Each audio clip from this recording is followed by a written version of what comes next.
xam nañ 50 millions du dara. du dara waaw. 50 millions. deful sax fondement kër bu normal.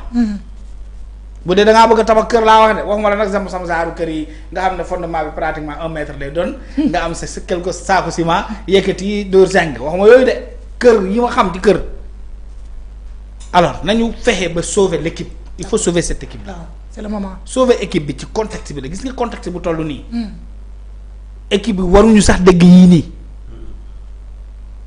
yu ñu waxtaanee ne ay entraîneurs non payés. waaw ay joueurs yi lekk ci biti. waaw ay joueurs yi xam ne ñooy fel mais loolu géej na fi 2000. joueurs yi amul prix 98 sax d'ailleurs. waaw génération début ñoom El Hadj Diouf la fi géej. El Hadj Diouf mii doon na jox ay joueurs prime. mais loolu foofu la fii loolu la fi géej mais boobu la fi géej. l'équipe nationale ne parlait plus de problème d'argent. D'accord. Mais c'est à l'image du pays quand un pays est mal géré. l'équipe nationale est mal gérée. taxaw nañ fi am problème mu fay ko de. waaw mais loolu salaire la woon de yokku salaire la woon. Yokku salaire. ba mu jëlee coupe d'Afrique du problème fay ko de. problème prime la woon salaire lañ doon waxtaan. waaw. seulement ma bëgg ñuy relater les faits rek. non non gouvernement yi amul ñëpp. non non Aliou Cissé amuloo problème ñu fay ko Aliou Cissé kenn waratu ko fi. Aliou Cissé dañu doon waxtaanee mbirum salaire. gagné na coupe d'Afrique il fallait que ñu yokk salaire la. waaw mais après bu ñu yokk salaire bi kenn déggul wax. Aliou te Aliou Cissé ñaata mois fay. mais au moins mais rappel nañu ko lépp. voilà mais. Jone mais andiwul coow c'était pas dans ce contexte là quand même. coowal Aliou Cissé c'était pas en coupe d'Afrique. coupe d'Afrique bu daa ñëw dañu régler lépp fallu. lii coupe du monde dañu lii coupe du monde la sa waay. coupe du monde nga préparer sa équipe ñuy dem di am problème lekk léegi nañ bàyyi mbiru xaalis bi fa de nañu wax rek ci restauration joueurs yi est-ce que ça fait sérieux ak seen prime. une équipe comme le Sénégal je ne parle même pas des primes. mais le traitement de l'équipe. champion d'Afrique. champion d'Afrique. du yoon de. ngay am problème lekk say joueurs di am problème lekk dans un cadre normal mais c'est à l'image du pays l'équipe nationale est tenue comme est tenu le pays. D'accord. nu ñu yoree réew mi noonu la ñu yoree équipe nationale fu mu toll nii yow réew mi fu mu toll nii genre xob buy naaw la nii rek di wondeelu Sénégal noonu lay nurul de. mën na dal fu ne. xamul fu muy tat. non sérieux mën na dal fu ne mën na dugg ci pax mën na dugg ci kamb mën na dugg ci neefere mbaam mën na dal ci neefere fasu tënk ji nga xam ne seen neefere yi moo gën a xeeñ. ah déedéet waaye daf may wax. ndax ripaas Kande. seen fas yi moom seen neefere ak. day lekk lu baax. waa tëngeñ moom. day lekk lu baax. Kande da nga bëgg ñu xeex wala kees ki réew mi noonu la mel day mën na tag fu ne. maa da ngay toog kilomètre mu lay xeeñ. kilomètre barki yàlla. noonu la réew mi mel fu mu toll nii réew mi loolu lay nurul. le Sénégal on ne sait personne ne sait comment le décrire. une équipe nationale championne d'Afrique. mais tu as Sadio Mané ce ne serait-ce que pour l'image de Sadio Mané. de Kalidou Koulibaly de Ibrahima Mbaye bi nga xam ne champion d'Europe la.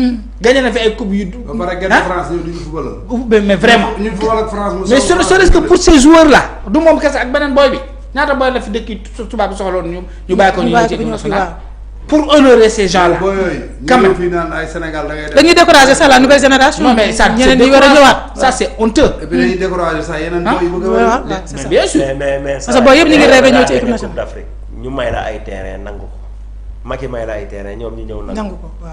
kon ñooñu looy xaar ci ñoom te tey Ablaye Fofana Seck déglu naa ko. tey ay midi Walfadjri moom moo yor communication fédération. waaw ci biir waxam boo ko déggee bon c'est vraiment troublant quoi li xew fee doy na waar El Hadj Diouf nag génn na dalal na xel yi. mais man dama jàpp ni y a des saboteurs dedans. parce que avec Pastef il faut s'attendre à tout. d'accord. loolu moom dama leen koy wax. mën na Bassirou Diomaye Faye na jël matuwaayam sunu courant beeg sunu ndox meeg sunu lépp na ci bàyyi xel avec Pastef. temps yi moom ndox mi moom li muy coupé bëri na moom ndox. d'accord baax temps yi moom fii ndox bi day tëjee coupé moom amuñu ndox. tey dafa coupé sax toute la journée. Voilà. Kande na. ñu remonté la bu ñu jógee ci Lions yi dañuy dem rek. Kayre doon wax naan ñun ñoo doon sakk affaire yi. waaw wax na ko de. lu ne sañ nañ ko ma wax leen ko nag. wax na ko yow nañ ci jël ay matuwaay. d'accord Kande dañuy remonter rek parce que dafa am question yoo tardé ma bëgg rek ñu rapidement ñu dugg ko mën a tëj émission bi président Bassirou Diomaye Faye dem na inauguré ji li nga xam ne moom mooy terre bu Sébikotane. waaw dëkk ko am nañ dugg na waaw ci terre l'état c'est la continuité ah. donc ma nee naa la fu mu toll nii soriwuma Diomaye Faye. l'état c'est la continuité lenn rek moom ma ci métti. loolu la ci métti moom ban problème la am ak Macky ba tudd. di ko tudd tudd ko ci waaw. tey ci kii man daal looloo ma jaaxal ma discours bi. ni dans le discours ni dans le texte mais nag utilisé. xam nga Macky nag dimension bi dafa rëy est-ce que yaakaar bu ko tuddee sax. mais na ko tudd rek. voilà gis nga Macky fi mu yóbbu baar bi moo sori. non mais na ko tudd. mais li gis ñuy nga inauguré gis yow nga Macky gis nga lii Diomaye dugal la ci 1 franc. loolu la waa Pastef war a xam 1 franc ci nguuru Diomaye jógewu fa dugg ci terre bi. Macky la Macky inauguré na lépp financé na lépp tous les wagons étaient achetés. raam yëpp dañ ko c'est jënd le plus présent. mais boo fa demee. mais est-ce que dañ koy fay borom. kan. Macky loolu la def. bi muy soog a ñëw moog Abdoulaye Wade nii la demee. non déedéet mën a fàtte. déedéet yow yaa mën a fàtte. Macky bu muy inauguré AIBD. AIBD mooy aéroport kii bii nii dem na ba ne Macky Wade yow laa koy tuddee. Wade ne ko mënu ma tabax dara.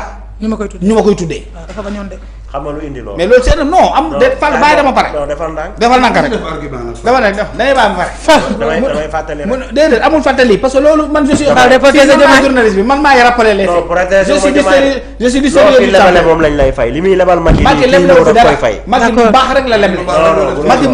Macky a fait sur les réalisations moom. mbirum projet. non Fall dama procès yëpp Macky Sall procès xooy ma Fall moom nag sama gaayan la mais nag Fall dama koy wax xoola Macky Sall procès yi mu def ñi daan taal réew mi la jàpp kese dama ni Macky Sall ñi doon sàcc di dugg ci Auchan di sàcc xaalis sénégalais yi la tëj kaso sénégalais yi nga xam ni wuy man waaw dama ni dañuy dem fête de la musique ba bàyyi leen kànd mu yëgale posé Fall benn question ñun lu ñu fi def may leen ñu yéen léegi dafa am lu xew li fa ma damay wax Diomaye na élégant man sama waay la très bien mais na élégant on est d'accord na mel ni Macky na def li Macky def Macky fii la toog ba muy waxu AIBD nee na Macky Wade la da ko wax les discussions varié ngi fi mën naa war vidéo bi dafa tudd Wade mën naa dinaa la tuddee AIBD Abdoulaye Wade moo bind lettre bañ ko dans son discours sax wax raison yi mais man maay borom AIBD mënoo ma tuddee une œuvre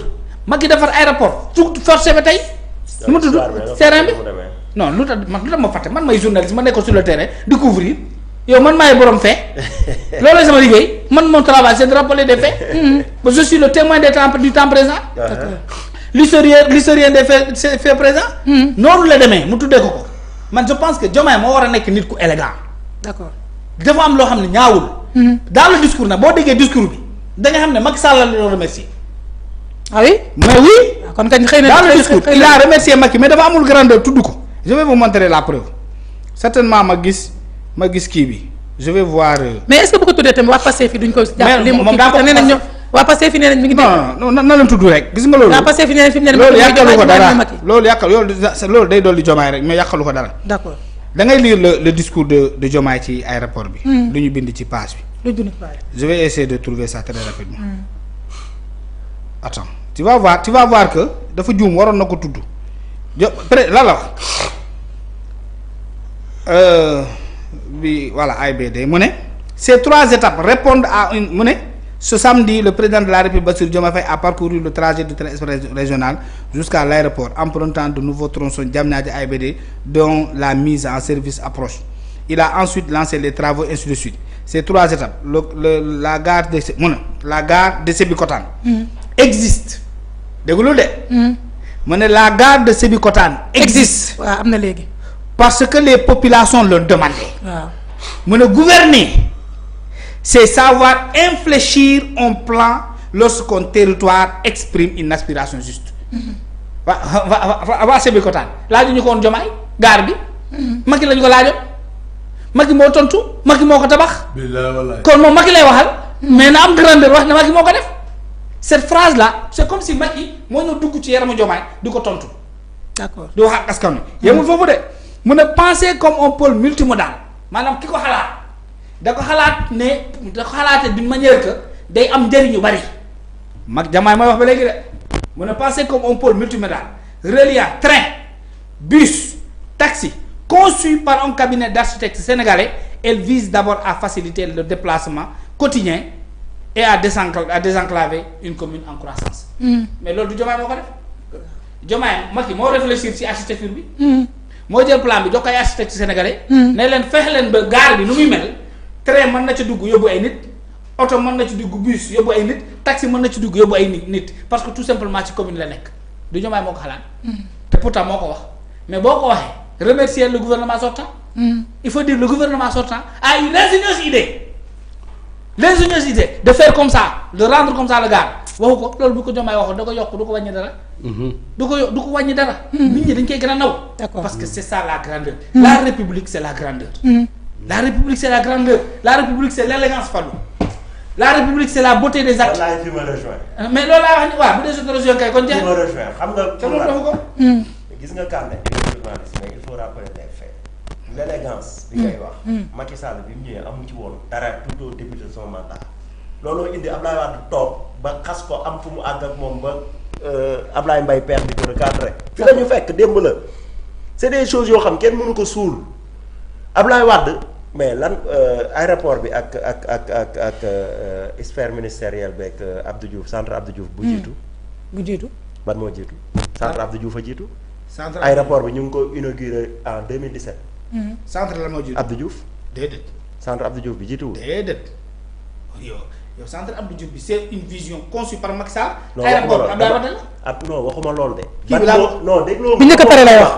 ban lañ njëkk inauguré. ban lañ njëkk inauguré. voilà li bâtiment la aéroport la. très bien fa laa bëgg a jëm. waaw xam nga aéroport bi Abdoulaye Wade dafay wàcc avant muy joxe nguur gi. kon xam naa ne aéroport bee jiitu. mais ban lañ njëkk inauguré bi ñuy inauguré centre Abdou Diouf. boobu Abdoulaye Wade ak Abdou Diouf ñu ngi ci contentieux. dañuy rappeler rek les faits boo gisee mani Diomaye li muy nekk di lebal Macky Sall mën nañ ko fay suba foofu laay waxee parce que Macky Sall tam début bi neexul woon. mais à la fin il a rectifié. mais bien sûr. donc il faut rectifier parce que def nañ 2 ans. très bien raison pour laquelle nag. Diomaye war a jàng ci loolu te xam ni xuloo juboo day am. waaw fii dañ fi gisul sax xuloo parce que moom moo leen teg ci yoon ba mu mën a doon président tey. d'accord xam nga bu taxawee naan ay def na ay affaire ci suuf ak ay nangam saam lan moo tax fii lañ taxaw ne ko da nga ko war a jàppale. ci ONU bi Nations Unies waaw lan lay bañ. léegi nag foofu sa xel day dellu si ñi ko wër xëy na bu fekkee dañu am contentieux ak Macky mën nañ ko yóbbu ci erreur yi. c'est ça foofu la ñuy waxee mais il faut pas que ñuy fàtte démb quoi. waaw léegi nag man Fallou rek laay Fallou laa bëgg léegi y'avait écrit li si yoonu Diomaye li si yoonu Diomaye moom non kenn waxu ko mu def. waaw léegi Fallou man mën naa sànni ñaari baat man ñaari baat rek laa lay sànni Fallou xam nga Ablaye Wade dafa yéen a ngi guddee émission bi Ablaye Wade dafa liggéey bàyyi fa ay aéroport autoroute bi mu démarré ko gaz Sénégal yëpp Macky Sall ñëw yeggali chantier Ablaye Wade yëpp liggéey Sénégal nag liggéey bu mucc ayib def ay autopont def ay autoroute defar TER defar BRT liggéey Sénégal waaye léegi ñoom Diomaye yi lan lañ fi def loo xam ne ëllëg nit mën na ko inauguré sax ba dem taxaw fa naan vision ñoo xam ban vision lañ am nii ñoom tey ji beneen président bu leen remplacé xam nga ñoom 2029 duñ fi toog dañuy dem kenn du leen woteel ndax def amuñu bilan waa léegi ñii ki leen di remplacé bu ñëwee moom lan la leen di waxal lan lañ fi def dañoo mën a dañ fay lu muy inauguré ci ñoom waaw lu muy inauguré ñoom lan lañ fi def loo xam ne nit mën na koo inauguré moo tax Dame Mbodj léegi mooy directeur de campagne Macky Sall de fu mu toog danaan Macky Sall infrastructure yi mu fi liggéey de haut niveau la Macky Sall dafa liggéey Sénégal te Macky Sall TER yi BRT yi autoroutes yi hôpitaux yi universités yi doomam jàngawu ci duggul ci kaar yi dugg ci yooyu da koo liggéey pour Sénégal kenn mënta effacer li mu fi def. d'accord si la mémoire est bonne. Abdoulaye Wade sax moo njëkkoon initier aéroport bi tuddee ko Blaise Diagne. d'accord Macky ñëw bëgg ko tuddee moom mu bañ ne nañ delluwaat ci bu fekkee loolu nag parce que nag Macky naa ci am confiance parce que Macky était le premier ministre de la te travaux yu bëri ci magistère Macky Sall bi mu nekkee premier ministre la jaar tamit. bu ñu koy rappelé xam nga moo tax bi mu ñëwee mu yeggale affaire yi. damay mën a xam ni contentieux yi amul sens. Macky jaaroon na ci te corrigé na. d'accord jarul mu ciy dem moom li ko intéressé arrangé ko actuellement surtout discorde bi am digganteem ak. Sonko leader de Pastef mooy jéem a réconcilier. li mu waxoon ne dina jubale seen d'accord ku jël réew mi da nga koy soxla. d'accord foofu la war a dem d'accord fenn rek la ñuy tëjee dama dégg nga ne opposition amul waa FDR démb lan nga wax ci seen ndaje bi. FDR ñan la du jigéen ñi la. waaw góor jàng foofu seen naa fa ay Omar Sarr ay Khalifa Sall seen naa fa Bamba Fall. léegi loolu moo jël